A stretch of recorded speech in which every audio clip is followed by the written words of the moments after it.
안녕하십니까, 광주TV의 문수입니다. 자, 저희가 또 오늘 시간이 좀 나가지고 영상을 좀 찍으려고 하는데, 한번 보시면은 오늘 설명할 걸 대략 좀 써봤어요. 왜냐면 요즘에 연락 오시는 분들 중에 제가 예전에 한번 설명을 드렸던 내용들인데 제가 좀 어렵게 설명을 했는지 모르겠습니다. 지금 아니면 그 영상을 안 보시고 연락을 오셨는지는 제가 모르겠는데 좀 이걸 어려워 하시더라고요. 그래가지고 제가 오늘 물류 방법, 이제 송금, 물류에 대한 전반적인 내용, 그 다음에 송금, 그 다음에 수입 자료를 어떻게 얻는 건지 그거에 대해서 간략적으로 제가 설명을 해보도록 하겠습니다.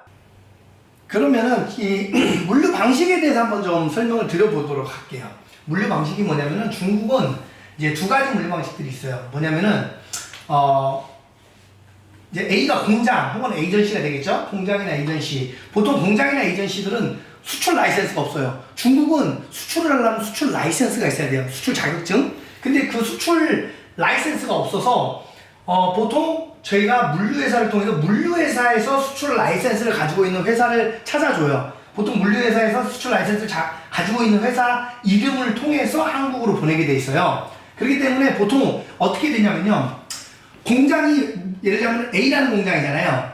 근데 물류회사에다 넘긴 다음에 C로 들어가면은 C에서 한국에서 중국으로 돈을 보내게 되면 이 A 공장 이름이 아닌 다른 회사 이름으로 돈을 보낼 때가 되게 많아요. 근데 이거를 한국에서는 되게 이상하게 생각을 하는데 중국에서는 왜 그러냐면 A가 수출 라이센스가 없기 때문에 B 물류회사에서 수출 라이센스를 가지고 있는 회사의 이름을 빌려서 한국으로 내보내기 때문에 이 빌린 이름으로 돈을 보내셔야 돼요.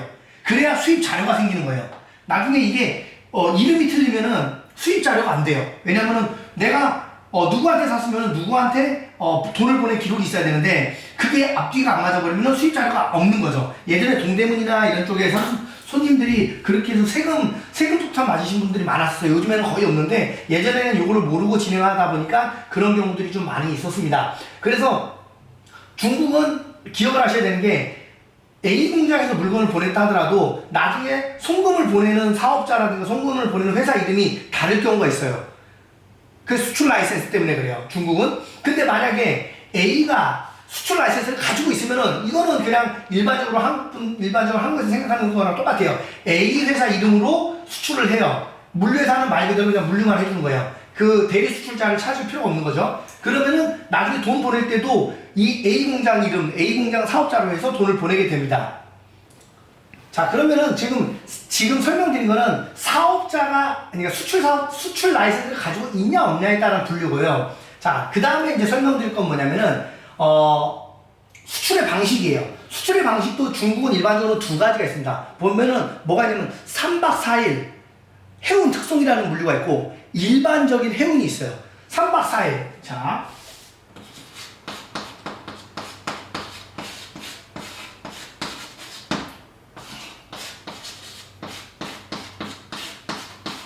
자, 3박 4일과 일반이 있어요. 일반은 뭐냐? 대략 한 일주일이요. 잠시만요. 일주일에서 15일.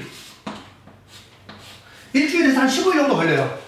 이게 일반적인 다른 나라랑 다 적용되는 일반적인 물류예요. 물론 뭐 미국이나 이런 데서 한국으로 들어가는 건 훨씬 더 오래 걸리지만 일반적으로 그냥 해운을 통해서 들어가는 게 이게 일반적인 물류고요. 3박 4일은 뭐냐? 한국에서 보통 배가 시속 한 30-40km 정도 달릴 거예요. 근데 뭐 한 2000km 되는 걸 3박 4일 만에 갈 수가 없잖아요. 근데 이 3박 4일이 중국하고 한국은 되는 게 뭐냐면은, 자, 여기를 보여드릴게요. 이 3박 4일은 광주 얘기예요. 광주에서는 3박 4일이고 이게 중국에서 위로 가면 위쪽으로 갈수록 더 이게 그 기간이 줄어들어요. 자, 저희가 광주잖아요. 광주에서 물건을 보낼 때는 일반적인 해운 일주일에서 15일 걸릴 때는 보통 어떻게 보면 광주에 여기 강이 하나 있어요. 주강이라고 하는데 이 주강을 통해서 그냥 나가는 경우도 있고 여기에 보면 신천항이 있습니다.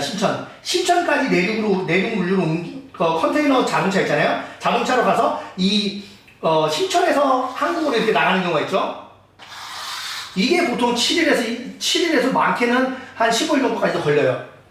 일반적인 해운은 이렇게 항만을 통해서 다이렉트로 나가는 게 보통 일반적인 물류예요. 근데 중국은 뭐가 있냐면은 광주에서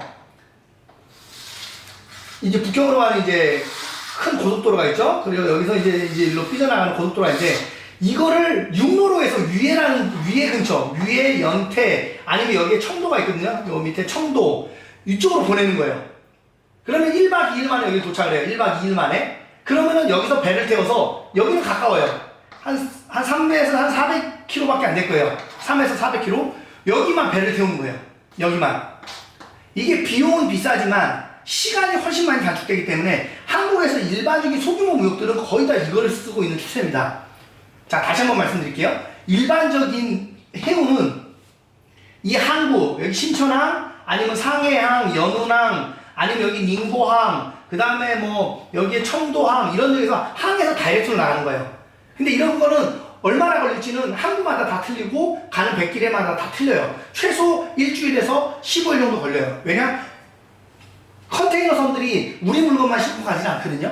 그렇기 때문에 이게 오래 걸린단 말이죠. 그렇기 때문에 중국에서는 뭐가 있냐면은 여기서 내륙 그 자동차를 통해서 위에 혹은 연태 혹은 청도 이쪽으로 보낸 다음에 여기서 항구로 나간 페리들이 있어요. 페리.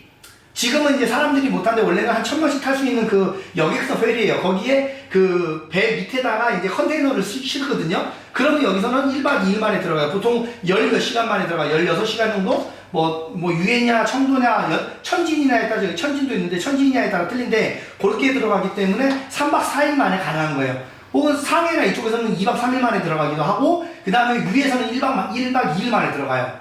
요런 특이한 이제 물류가 있기 때문에, 그 대신 그 물류가 비싸잖아요. 그래서 한국에서 받으시는 분들이 어떤 분들은 나는 옛날에 훨씬 싸게 받았는데 왜 당신들은 물류비가 비싸냐고 말하시는 분들이 있어요. 근데 그런 경우는 이 3박 4일 그 해운 특송이냐 아니면 일반 물류냐에 따라서 달라질 수도 있고, 그리고 LCL이냐 FCL, 이제 조금 이따 좀 다시 한번 설명을 드리겠지만 LCL이나 FCL이라는 이제 개념에 따라서도 좀 물류비가 좀 달라질 수도 있습니다.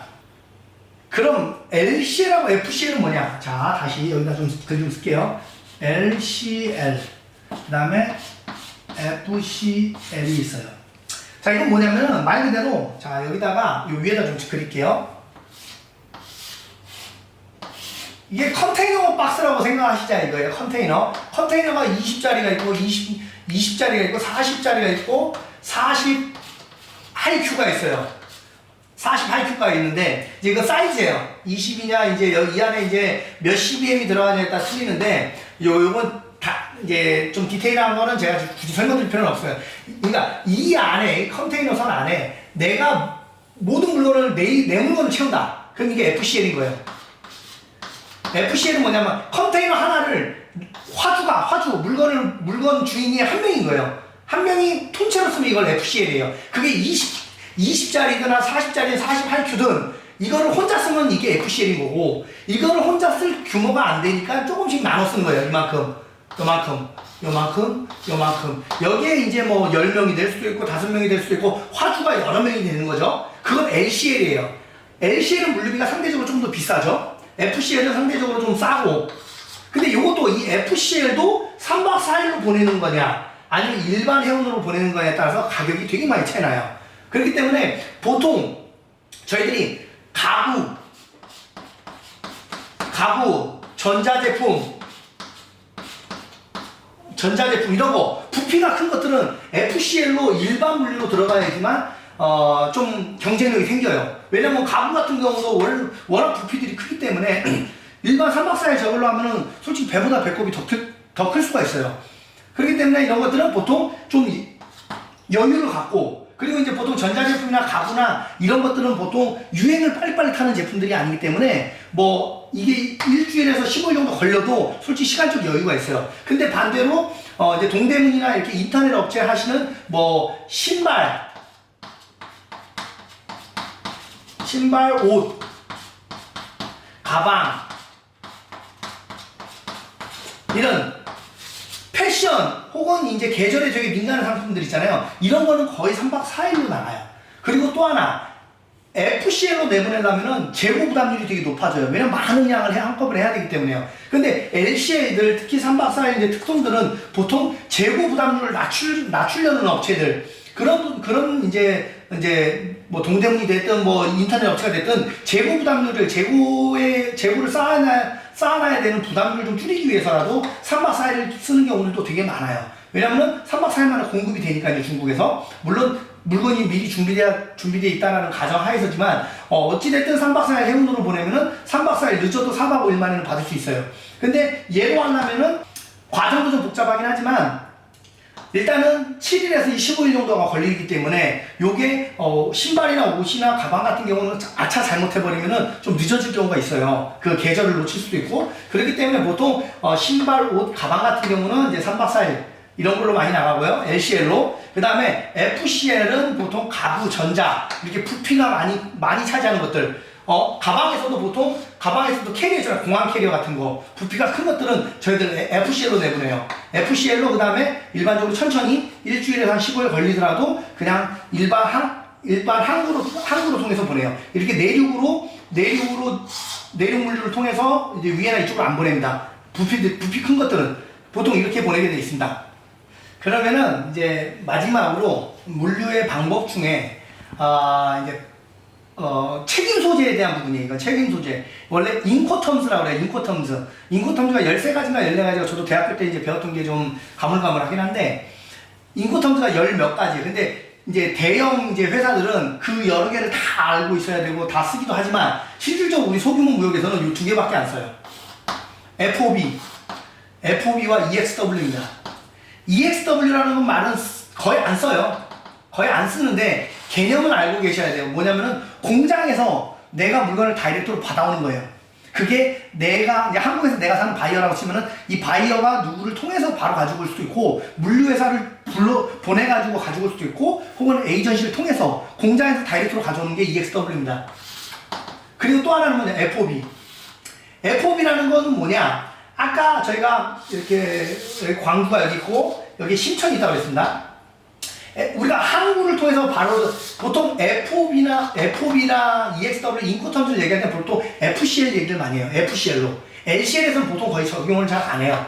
FCL에서만 적용을 하는데, FCL 아까 말씀드린 풀 컨테이너예요. 풀 컨테이너 혼자 내가 다 쓰는 겁니다. 자, 광주에 공장이 있어요. 여기 공장이 있는데, 공장에서 여기까지 신천까지, 여기서 이 신천의 야적장까지 보내는 거를 공장에서 책임지는 겁니다. 공장에서 내륙 그 컨테이너 화물 자동차까지 수배를 해서 여기까지 보내주는 걸 FOB라고 해요. 그럼 여기서 책임 소재가 넘어가는 거예요. 인코텀스라는 거는 책임 소재의 문제인 겁니다. 공장에서 만약 가지고 오면은 공장에서 나간과 동시에 공장의 책임 소재는 없어지는 거예요. 중간에 분실을 하든 뭐 화재가 났든 이거는 그 다음에 전부 다 누가 지냐? 화주가 책임을 져야 되는 거예요. FOB는 뭐냐? 현지를 내가 잘 모르니까, 내가 여기서 컨테이너 자동차도 구하기도 힘들고 잘 모르니까 공장 당신들이 신천 야적장까지 좀 보내주십시오. 그럼 내가 해운을 통해서 내가 가지고 오겠습니다 라고 하는 게 FOB예요. 뭐 CIF도 있고 뭐 여러 가지가 있는데 그런 거는 이제 다 대기업들이 쓰는 거고, 우리 일반 소규모 무역에서는 이 두 개밖에 안 써요. 근데 EXW는 잘 몰라요, 사람들이. 그냥 공장에 내가 가지고 오겠다 이렇게 얘기를 하지 EXW라는 말을 쓰지는 않아요, 잘. 근데 FOB는 꽤 많이 써요. 그래서 중국 공장에서도 FOB라는 말을 잘 알고 있어요. 그렇기 때문에 FOB라는 개념은 좀 알고 가시면 좋은데, 이거는 뭐냐? FCL이에요. FCL. LCL에서는 적용을 거의 안 시켜요. FCL. 내가 통째로 컨테이너 하나를 내가 통째로 쓰겠다는 겁니다. 그리고 EXW. 요 두 개만 좀 기억을 하시면 돼요. 요 두 개만. 나머지 것들은 이제 솔직히 뭐 13개 중에 나머지 것들은 솔직히 일반적으로 쓰지는 못하기 때문에 우리가 뭐 해상 보험 포함 조건 뭐 여러 가지가 있는데 그런 걸 저희들이 쓰기가 힘들어요. 일반 소규모 무역에서는. 그렇기 때문에 요런 거는 다 필요 없고 요 두 개만 기억하시면 될 것 같아요. 이제 공장 인도 조건, 그 다음에 이게 본선 인도 조건이니까 저도 좀 까먹었어요. 그 한국 이름으로는. 하여튼 나중에 기회가 되시면 인코텀스 조약이라는 걸 한번 좀 찾아보시면은 요 13개에 대한 걸 좀 자세하게 좀 아실 수 있을 거예요. 그래서 오늘 제가 지금 설명드리려고 했던 이유는 뭐냐면은, 계속 여쭤봤던 게 뭐냐면은, 한국에서는 처음 중국이랑 하시는 분들은 불안해요. 뭐냐? 내가 사기당하지 않을까? 왜냐면 너무 그런 것도 많고, 그런 사기 당하시는 분들도 많고, 사기 치시는 분들도 많고, 여러 이제 사람들이 있다 보니까 제일 걱정스러운 데가 어디냐? 물류비. 이 물류비를 헷갈려요. 왜 여기는 얼마였는데 거기는 얼마냐, 혹은 물류비에서 실제로 물류비에서 백마진 가져가는 사람들도 많아요. 그렇기 때문에 물류비에서 적정 가격으로 내가 받냐, 내가 지금 일반 물류로 보내는데 3박 4일 해운 물류비가 책정되고 있는 건 아닌가, 뭐 이런 것들도 있고, 또 하나는 뭐냐면은 A가 공장이잖아요. 공장에서 내가 한국으로 보냈는데 왜 돈은 A 사업자가 아닌 다른 사업자로 돈을 보내야 되냐. 이게 수출 라이센스가 없다라면 정상적인 거예요. 근데 만약에 얘가 수출 라이센스를 가지고 있어요, A가. 근데 중간에 에이전시라든가 하고 다른 사람들이 꼭 다른 이름으로 돈을 보내라고 할 경우도 있어요. 그런 경우는 좀 조심스럽게 생각을 해봐야 돼요. 이게 사기인가? 왜냐면 이 사람이 수출 라이센스를 가지고 있다면 굳이 다른 이름으로 보낼 필요가 없어요. 그럼 보내도 안 되고요. 보내버리면 수입 자료가 안 나와요. 수입 자료가 안 맞단 말이죠. 내가 물건을 산 사람하고 그 다음에 돈을 보낸 기록이 안 맞단 말이에요. 그렇기 때문에 저희들도 보통 손님들이 오시면은 저희 이 가방 같은 경우, 가방이나 신발, 뭐 의류 이런 것들은 수출 라이센스를 다 안 갖고 있어요.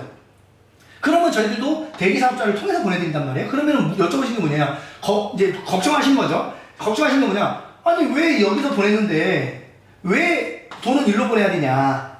근데 어쩔 수 없어요, 중국은. 왜냐면 이런 영세 공장이라든가 영세 가게 이런 데서는 세금 영수증도 안 끊어주고, 또 뭐랄까 수출 라이센스도 없기 때문에 이런 중국에서는 좀 특이한 이제 수출 라이센스를 가지고 있는 이제 대리사업자를 통해서 이제 나가는 경우가 되게 많아요. 그렇기 때문에 이 부분에 대해서 다시 한번 좀 생각을 좀 해보셔야 되고, 그 다음에 물류도 3박 4일인지 3박 4일 특송인지, 혹은 2박 3일 혹은 1박 2일 해운 특송인지, 아니면 일반적인 정상적인 FOB라든가 뭐 EXW 같은 조건으로 FCA로 나가고 있는 일반적인 해운인지에 따라서 물류비가 차등이 있으니까 정확하게 알아보시고 나서 그 다음에 좀 뭐 사기를 안 당하셔도 좋고, 혹은 정상적인 가격으로 이제 내보내시는 게 좋겠지 않냐 생각을 해서 제가 다시 한번 좀 이 영상을 좀 찍어 본 겁니다. 그래서 요거랑 그 다음에 요것만 좀 기억을 하시면 될 것 같아요. 다른 것들은 이제 부가적인 거. 그래서 수입자료는 결국에는 요거를 토대로 해서 내가 물건을 보낸 사업자가 비면은 내가 돈을 보내는 사업자도 비어야 된다. 요거 꼭 기억하셔야 되고요. 요게 틀리면은 안 됩니다. 뭐 간이 사업자라든가 간이 사업자라는 게 있잖아요. 한국에는 세금을 안 내는 경우, 그런 경우에는 조금 상관없는데 그러지 않으면은 좀 괜찮다라고 보여지는 게 낫습니다. 자, 이렇게 해가지고 저희가 이제 뭐 물류 및 송금 수입 자료에 대해서 좀 한꺼번에 좀 얘기를 들어봤는데, 요게 또 헷갈리실 수도 있어요. 그러면 그냥 저한테 전화를 주세요. 저희들한테 연락을 주시면은 저희가 좀 자세하게 좀 설명을 드려볼게요. 그래서 일단은 이렇게까지 해가지고 저희가 물류 및 송금 수입 자료에 대해서 좀 간략하게 다시 한번 좀 설명을 드려봤습니다. 일단은 저희가 요런 거를 모르겠다, 조금 더 풀어서 설명해 볼 수 있는 방법이 있다면 나중에 한번 더 기회가 되면 한번 더 영상을 찍어 드려 볼게요. 그리고 저희가 앞으로는 이런 것뿐만 아니라 이런 이제 보드판에다가 중국의 이제 뭐 공업단지들, 아니면은 뭐 도매 시장들 위치라든가 이런 거에 대해서 또 한번 또 좀 정리를 해볼 기회가 좀 있을 것 같아요. 그래가지고 좀 조만간 좀 시간을 내서 또 한번 영상을 찍어 보도록 하겠습니다. 하여튼 오늘은 여기까지 하고 또 다음에 뵙도록 하겠습니다. 감사합니다.